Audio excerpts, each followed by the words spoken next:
नमस्कार दोस्तों, स्वागत है आपका आपके अपने ही चैनल बीएड एग्ज़ाम पे, जहां हम लोग देखते हैं प्रीवियस ईयर पेपर्स जो कि आपके बीएड के एग्ज़ाम में आते हैं और साथ ही साथ करते हैं जो भी इम्पोर्टेंट टॉपिक्स होते हैं उनके ऊपर चर्चा। तो अगर अभी तक आपने चैनल को सब्सक्राइब नहीं किया है या आप चैनल पे पहली बार आ रहे हैं तो चैनल को सब्सक्राइब कर लें, क्योंकि दोस्तों आगे आने वाले वीडियोज़ में आपको जो आपके बीएड के एग्ज़ाम में प्रश्न में जो प्रश्न पत्रों में जो महत्वपूर्ण प्रश्न आए हैं उनके उत्तर आपको महत्वपूर्ण डिस्कशन के साथ में मिलेंगे। साथ ही साथ मैं आपको आगे आने वाले जो भी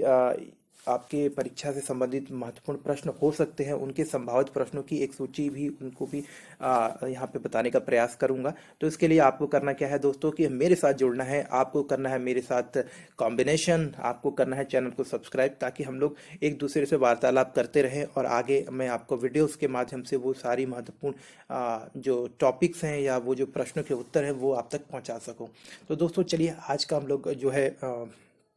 वीडियो स्टार्ट करने से पहले आपको बता दूं कि आज का जो पेपर है वो है psychology of learner learning and teaching के ऊपर कुछ महत्वपूर्ण प्रश्न हैं और ये बड़ा ही महत्वपूर्ण विषय है। आपको यहाँ से लिखने में भी थोड़ी सा बच्चों को कठिनाई महसूस होती है और इस विषय का आपको सही तरीके से एक नियोजित तरीके से तैयारी करनी चाहिए। तो आज का जो हमारा टॉपिक है वो है शिक्षण का अर्थ यानी कि टीचिंग। तो दोस्तों शिक्षण क्या होता है? शिक्षण यानी कि टीचिंग एक ऐसी प्रक्रिया है जिसमें व्यक्ति दूसरे व्यक्ति को सिखाता है। यानी कि एक व्यक्ति कौन? यानी कि शिक्षक, यानी कि कोई ऐसा व्यक्ति जो कि अनुभवी है, उस विषय का जानकार है, मास्टर है। वो एक ऐसे व्यक्ति को सिखाता है जो उस विषय को सीखना चाहता है या उस विषय में नया है, उसको अनुभव नहीं है। तो उदाहरण के लिए अगर कोई आप खेल खेलते हैं और आप छोटे बच्चे हैं या आपका बच्चा उसको सीखना चाहते हो तो आप उसको किसके पास लेके जाते हैं? किसी कोच के पास में या किसी ट्रेनर के पास में। इसी तरह से हम अपने बच्चों को विद्यालय में भेजते हैं या हम भी विद्यालय जाते हैं या हम गए थे या आज आप भी अभी बीएड का प्रशिक्षण ले रहे हैं, क्योंकि आपको शिक्षा से संबंधित जो आवश्यकताएं हैं, एक शिक्षक को जो चीज़ें जाननी चाहिए उसका आप प्रशिक्षण लेंगे। तो इसके लिए आप कहाँ जाते हैं? विद्यालय में। आप अपने अनुभवी शिक्षकों के माध्यम से वो कला को सीख रहे हैं। तो शिक्षण में एक ऐसी प्रक्रिया है जहाँ पर कि एक अनुभवी व्यक्ति यानी एक व्यक्ति दूसरे व्यक्ति को सिखाता है या निर्देशन देता है। निर्देशन देना भी आवश्यक है, कई बार जरूरी नहीं होता कि हर पूरी बात सिखाई जाए। आपको आवश्यक निर्देश द्वारा भी आप चीज़ों को सीख सकते हैं। शिक्षण में सीखने वाले शिक्षार्थी की आवश्यकताओं, अनुभव और बौद्धिक स्तर के अनुरूप किसी विषय का ज्ञान प्रदान किया जाता है। जी हाँ दोस्तों, देखिए ये बड़ा ही महत्वपूर्ण होता है कि आप सीखना क्या चाहते हैं, यानी कि जो सीखने वाला है उसकी आवश्यकता क्या, वो क्या सीखना चाहता है, पहले उसका आपको ज्ञान होना चाहिए, जो शिक्षक है या जो शिक्षा प्रदान करने वाले लोग हैं। उसके बाद उसका स्तर क्या है, यानी या उसने इस चीज को पहले कितना देखा है, उसका अनुभव क्या है इस विषय में जो वो सीखना चाहता है। उदाहरण के लिए अगर आप कक्षा 5 की गणित सीखना चाहते हैं तो कक्षा 5 के गणित को सीखने के लिए आपको कक्षा 4 यानी उससे पहले की जो भौतिक यानी कि एकदम से जो बेसिक चीजें होती है उनका ज्ञान होना आवश्यक है। तो एक शिक्षक को कक्षा 5 के गणित या उससे संबंधित प्रश्नों को आपको हल कराने से पहले इसका अनुमान कर लेना चाहिए कि आपको वास्तविकता में उस विषय का कितना ज्ञान है, जो कि अब आने वाले प्रश्नों या जो विषय होंगे उनको आपको पढ़ाने में उसमें उसको कितना एफर्ट करना है या कौन से तरीके का इस्तेमाल करना है। उसके अलावा बौद्धिक स्तर का भी आपको पता होना चाहिए ताकि उसी के अनुरूप ज्ञान प्रदान किया जा सकता है। जरूरत हो तो आपके जो ऑडियो विजुअल का यूज किया जाए, जरूरत हो तो आपको कुछ गेम्स का इस्तेमाल किया, फील्ड ट्रिप्स का, जो जरूरत हो सिखाने के लिए वो उस तरह से फिर सोचा जा सकता है। शिक्षण प्रक्रिया का मुख्य उद्देश्य शिक्षा ग्रहण करने के लिए आवश्यक वातावरण का निर्माण करना होता है और प्रभावशाली शिक्षण माध्यम साधनों के माध्यम से ज्ञानार्जन में सहायता करना होता है। तो यहाँ से आपने देखा दोस्तों कि आवश्यक वातावरण का निर्माण करने का मतलब एक ऐसा वातावरण जहाँ पर कि जो शिक्षार्थी है वो भय मुक्त हो, अपने प्रश्नों को निर्भीक होकर निसंकोच जो प्रशिक्षण करता है या शिक्षक है या गुरुजन है या जो आपके बड़े जिनसे आप सीखने चाहते हैं उनसे निर्भीक होकर आप प्रश्न पूछें। आपके मन में जो भी जिज्ञासा हो आप उनसे स्पष्ट रखें, ताकि उस बातों को समझते हुए उसका जो है आप जो शिक्षक है उसका निराकरण कर सके, ताकि मन की जो दुविधा है वो दूर हो और चीजों को समझने में आपको सुविधा हो। साथ ही साथ प्रभावशाली शिक्षण साधन बड़ा ही आवश्यक है, क्योंकि कई बार क्या होता है कि एक ही शिक्षण साधन से हो ऐसा नहीं संभव हो पाता कि वो सारी बातें आप जो आप बताना चाहते हैं या जो चीजें सिखाना चाहते हैं वो आप पूरी तरह से बच्चे तक पहुंचा पाए। तो शिक्षण या प्रशिक्षण के दौरान में हमको कई सारे विभिन्न माध्यमों तरीकों का उपयोग करना पड़ता है जिससे कि सीखने की क्षमता हमारी बढ़ जाए, क्योंकि मनुष्य के अंदर में कई इंद्रियां हैं और इंद्रियों अलग अलग इंद्रियों के माध्यम से भी लोग सीखते हैं। कुछ चीजें देखकर, कुछ चीजें सुनकर, कुछ चीजें छूकर, कुछ चीजों को अनुभव करके हम लोग चीजों को सीखते हैं। तो इसलिए अलग अलग साधनों का, अलग अलग माध्यमों का उपयोग करना चाहिए। जरूरत पड़े तो फील्ड ट्रिप्स में ले जाएं, ऑडियो विजुअल को दिखा दें, आप परीक्षा के प्रारूप को बदलें, कभी ऑब्जेक्टिव टेस्ट ले लें, कभी उनसे आप ओरल टेस्ट यानी कि आप उनसे वाद विवाद कराएं। इस तरह का जो चीजें हैं उस पर करें, किसी टॉपिक के ऊपर डिस्कशन कर लें। तो अलग अलग तरीके का इस्तेमाल करके बच्चों की समझ और उनके सीखने की जो क्षमता है उसका विकास किया जाए, और ताकि बच्चे के अंदर रुचि भी बनी रहे, साथ ही साथ उसकी जो सीखने की जो एक आवश्यकता है या उसकी जो विषय के प्रति जो आवश्यकता होनी चाहिए या जो चीजें वो सीखना चाहिए वो सीखता भी रहे।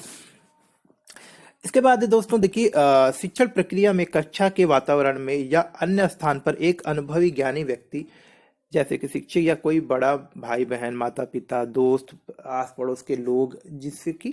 आप शिक्षा ग्रहण करने में सहायता करते हैं। तो जी हाँ दोस्तों, देखिए कोई भी व्यक्ति जिसने उस विषय के ऊपर ज्ञान है या उसमें मास्टरी हासिल की हुई या उसको पता है कि विषय के बारे में, जिसने उसके ऊपर रिसर्च किया हुआ, ऐसे लोगों के सानिध्य में ही चीज़ों को सीखा जा सकता है, क्योंकि वो चीज़ों को सही प्रकार से सिखा सकते हैं। साथ ही साथ वो लोग आपको पुस्तकों या जो अन्य साधन है उसका भी सही उपयोग करना बता सकते हैं, जिससे कि हम उस विषय के सबसे उत्तम इस्तेमाल या उन साधनों के माध्यम से उत्तम इस्तेमाल करके उस विषय की उत्कृष्ट जो शिक्षा ग्रहण करनी चाहिए वो प्राप्त कर सकते हैं हम लोग। इसके बाद है, शिक्षण का उद्देश्य सीखने वाले को आवश्यक कौशल और ज्ञान प्रदान करना होता है, जिसके आधार पर शिक्षार्थी अपने भविष्य की आवश्यकता और जीवन की नींव रखता है। यानी कि शिक्षण का एक उद्देश्य यह भी होता है कि मात्र बौद्धिक चीजें या फिर शैक्षणिक चीजें ही नहीं, बल्कि ऐसी चीजें भी सिखाना जो कि बौद्धिक शैक्षणिक चीजों के साथ आप सीखते हैं, जैसे कि सामाजिकरण, समाज में रहने का तरीका, अनुशासन, लोगों के साथ व्यवहार करना, या फिर ऐसे कौशल जैसे कि किसी कार्य में दक्षता, यानी कि इंजीनियरिंग, डॉक्टरी या फिर कारपेंटरी या फिर कुछ ऐसा कार्य जो कि आप किसी क्षेत्र में आप सीख रहे हैं। जो भी कार्य, अगर आप कला सीख रहे हैं या म्यूजिक सीख रहे हैं या फिर आप कोई विशेष कौशल सीख रहे हैं, तो उन कौशलों का विकास करना, उन कौशलों को आपके अंदर जागृत करना, उस कौशलों को आपके अंदर विकसित करना, जो कि आपको आगे जीवन में चलकर रोजगार के साधन उपलब्ध कराए या फिर आपको आपके क्षेत्र में और अच्छा कार्य करने में मदद करे। आपके अंदर उससे आत्मविश्वास आता है, साथ ही साथ में आप कर पाते हैं अपने कार्य को पूर्ण कुशलता से और अच्छे प्रकार से। अब अगर हम लोग कुछ जो